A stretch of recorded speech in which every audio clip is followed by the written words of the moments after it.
హే guys, నేను మీ భద్రాన్ని. Welcome to Bhadra tech Telugu YouTube channel. 50 సంవత్సరాలకే పెన్షన్ అని కూటమి ప్రభుత్వం అధికారంలోకి వచ్చిన వెంటనే అమలు చేస్తామని అయితే చెప్పడం జరిగింది. ఆల్రెడీ అధికారంలోకి వచ్చి 1 మంత్ అయితే కావస్తుంది.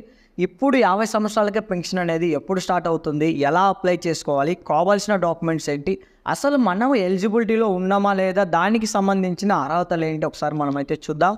గాయస్, ఈ పెన్షన్కి సంబంధించి పూర్తి సమగ్ర సమాచారం అయితే మన ఛానల్లో ఎప్పటికప్పుడు అప్డేట్స్ మీరు పొందాలనుకుంటే సబ్స్క్రైబ్ అయితే చేసుకోండి. ఇంకా వీడియో లైక్ చేయకపోతే లైక్ చేయండి. ముందుగా చూసుకున్నట్టయితే మనము గత ప్రభుత్వం ఏదైతే వైసీపీ ప్రభుత్వం ఉందో ఈ వైసీపీ ప్రభుత్వంలో ఈ పెన్షన్ అనేది మనకి 60 సంవత్సరాలు అయితే చేయడం జరిగింది. ఈ 60 సంవత్సరాలని వీళ్ళు ఏం చెప్పారు మేనిఫెస్టోలో, మనకి ప్రచారంలో 50 సంవత్సరాలకే మేము పెన్షన్ ఏదైతే ఇస్తామని అయితే చెప్పడం జరిగింది. అధికారంలోకి వచ్చారు, ఆల్రెడీ 1 మంత్ అయిపోయింది. ఇకపోతే ఎప్పుడు స్టార్ట్ చేస్తారు, కావాల్సిన డాక్యుమెంట్స్ ఏంటి, ఇకపోతే ఉండవలసిన అర్హతలు ఏంటి. ముందుగా మనము 50 సంవత్సరాల పెన్షన్ గురించి మాట్లాడుకున్నట్టయితే ఒక కుటుంబంలో 50 సంవత్సరాలు పైబడిన వాళ్ళు, అంటే ఇంతకుముందు ఆల్రెడీ 60 సంవత్సరాలు అని చెప్పినారు కాబట్టి 55 సంవత్సరాలు, ఇకపోతే కొంతమంది 52 సంవత్సరాలు, అలాగే కొంతమంది 58 సంవత్సరాలు ఇలా ఉన్న వాళ్ళు కూడా ఈ 50 సంవత్సరాల పెన్షన్ అనేది అయితే అప్లై చేసుకోవచ్చును. అంటే నన్ను కొంతమంది కామెంట్స్లో అడిగారు, ప్రస్తుతానికి మాకు 50 సంవత్సరాలు అయితే దాటిపోయింది, మేము అప్లై చేసుకోవచ్చా అంటే 50 సంవత్సరాలు దాటిపోయిన వాళ్ళు ప్రతి ఒక్కరు అప్లై చేసుకోవచ్చును. ప్రజెంట్ 50 సంవత్సరాలు పడిన వాళ్ళు కూడా ప్రతి ఒక్కరైతే ఈ పెన్షన్ అనేది అయితే అప్లై చేసుకోవచ్చును. సో ఇక్కడ క్లియర్. ఇకపోతే కావాల్సిన డాక్యుమెంట్స్ ఏంటి, మస్ట్ అండ్ షుడ్ బీగా ఆధార్ కార్డ్ అయితే ఉండాలి, అలాగే రేషన్ కార్డ్ అయితే ఉండాలి, క్యాష్ టు ఇన్కమ్ అయితే మస్ట్ అండ్ షుడ్ బీగా ఉండాలి. ఇకపోతే మీకు ఒకవేళ నార్మల్ పెన్షన్ 4000 పెన్షన్ కాకుండా ఏదైనా వికలాంగుల పెన్షన్ కానీ, పక్షవాతానికి సంబంధించి కానీ, డిసేబిలిటీ పెన్షన్ అప్లై చేసుకోవాలనుకుంటే మస్ట్ అండ్ షుడ్ బీగా సదరం సర్టిఫికేట్ అయితే ఉండాలి. ఈ సదరం సర్టిఫికేట్లో మీకు పర్మనెంట్గా ఇంత పర్సంటేజ్ అనేది వస్తేనే మీరు వికలాంగుల పెన్షన్కి అయితే అప్లై చేసుకోగలుగుతారు. ఇన్ కేస్ మీకు అక్కడ టెంపరవరీగా వేసి ఎంత పర్సంటేజ్ వచ్చినా మీకు పెన్షన్ అనేది అయితే అప్లై చేసుకోగలేరు. సో క్లారిటీగా వినండి. వికలాంగుల పెన్షన్కి అయితే ఏజ్ లిమిట్ లేదు. మీరు 10 ఇయర్స్ ఉన్నా, 6 ఇయర్స్ ఉన్నా నుంచైనా, ఎన్ని ఇయర్స్ ఉన్నా కానీ వికలాంగుల పెన్షన్ అయితే అప్లై చేసుకోవచ్చును. నార్మల్గా వృద్ధాప్య పెన్షన్ అప్లై చేసుకోవాలనుకుంటే 50 సంవత్సరాలు అయితే దాటి ఉండాలి. సో ఇక్కడికి క్లియర్. ఇకపోతే కావాల్సిన డాక్యుమెంట్స్ అయిపోయిన తర్వాత అర్హతలు ఏంటి, ఈ పెన్షన్ అప్లై చేయాలంటే మనకు ఉండవలసిన అర్హతలు ఏంటి అనేది ఒకసారి క్లియర్గా చూద్దాం. గాయస్, ఇంకా వీడియోని లైక్ చేయకపోతే తప్పకుండా లైక్ చేయండి. ప్రతి అప్డేట్ అనేది మన ఛానల్లో ఎప్పటికప్పుడు ఫాలో అవ్వాలనుకుంటే డిస్క్రిప్షన్లో వాట్సాప్ ఛానల్ అయితే ఇస్తాను, ఒకసారి జాయిన్ అయ్యండి. మొత్తం కుటుంబ ఆదాయం గ్రామీణ ప్రాంతాల్లో నెలకి 10,000 లోపు, పట్టణ ప్రాంతాల్లో నెలకి 12,000 లోపు ఆ కుటుంబం యొక్క ఆదాయం అయితే ఉండాలని అయితే మనకు ఒక నిబంధన అయితే ఉంది. యాక్చువల్గా మనకి అర్హతలలో చూసుకున్నట్టయితే ఆదాయం అనేది, ఎందుకంటే ఆల్రెడీ రేషన్ కార్డు ఉందంటే అంతగా పట్టింపు అనేది అయితే ఉండదు. ఆదాయం అనేది మనకి ఆటోమేటిక్గా లక్షలలో వేలలో వస్తున్నట్టయితే రేషన్ కార్డు అనేది ఇన్కమ్ ట్యాక్స్ పే చేయడం వల్ల రేషన్ కార్డు అయితే తీసేస్తారు. ఈ ఫస్ట్ పాయింట్ అంతగా పట్టింపు లేదు.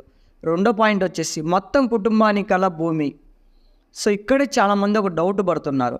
సపోజ్ మన కుటుంబంలో ఒక 3, 2, 4 ఉంటారు. ఇలా ఉన్నప్పుడు వీళ్ళలో ఒక అతని పేరు మీద కొంత ల్యాండ్, ఇంకొక అతని పేరు మీద కొంత ల్యాండ్ ఉండి వీళ్ళందరూ ఒకే రేషన్ కార్డులో కనుక ఉన్నట్లయితే మనకి మాగాని వచ్చేసి 3 ఎకరాలు, మెట్ట వచ్చేసి 7 ఎకరాలు, మొత్తం కలిపి 10 ఎకరాల లోపు కనుక మీకు భూమి ఉంటేనే ఈ ఏదైతే స్కీమ్ అయితే ఉందో పెన్షన్ అనేది మీరు ఎలిజిబుల్ అవుతారు. ఇన్ కేసు మీ కుటుంబంలో ఎవరికైనా మాగాని ఒక పర్సన్ మీద 1 ఎకరా, ఇంకొక పర్సన్ మీద 2 ఎకరాలు, ఇంకొక పర్సన్ మీద కొంత ఉన్నట్లయితే రేషన్ కార్డులో అందరు కలిసి ఉన్నారు కాబట్టి పెన్షన్ అనేది అయితే అప్లై చేసుకోలేరు.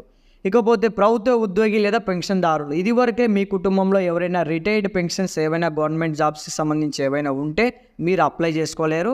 కుటుంబంలో ఏ వ్యక్తి ప్రభుత్వ ఉద్యోగం లేదా పెన్షన్దారుడై పొంది ఉండకూడదు. సో క్లారిటీగా వినండి. మీ కుటుంబంలో ఎవరైనా ప్రభుత్వ ఉద్యోగం చేస్తున్నట్టయితే మీరు ఎలిజిబుల్ అయితే కాదు. 4 చక్రాల వాహనం, లబ్ధిదారుని కుటుంబంలో 4 చక్రాల వాహనం కలిగి ఉండరాదు. మీ కుటుంబంలో ఎవరైనా సరే, మీరు కానీ, మీ బ్రదర్ కానీ, మీ ఫాదర్ పేరు మీద కానీ ఎవరైనా సరే 4 వీలర్ కనుక ఉంటే ఈ పెన్షన్ అనేది అప్లై చేసుకోలేము. అలాగే మనకి ఇక్కడ ట్రాక్టరు, ట్యాక్సీ, ఆటో ఈ షరతు నుండి మినహాయింపు.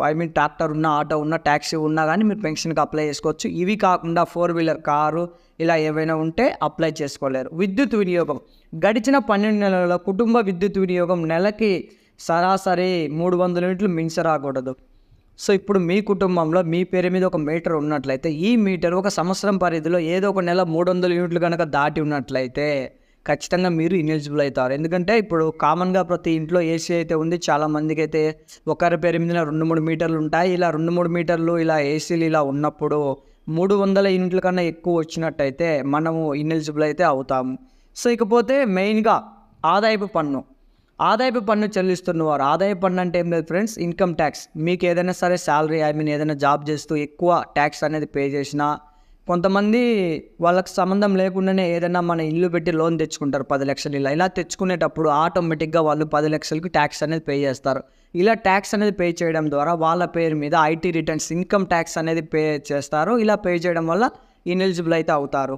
ఇకపోతే పట్టణాలలో ఆస్తి, మున్సిపాలిటీ పరిధిలో 1000 చదరపుల కన్నా తక్కువ స్థలం కలిగి ఉండాలి.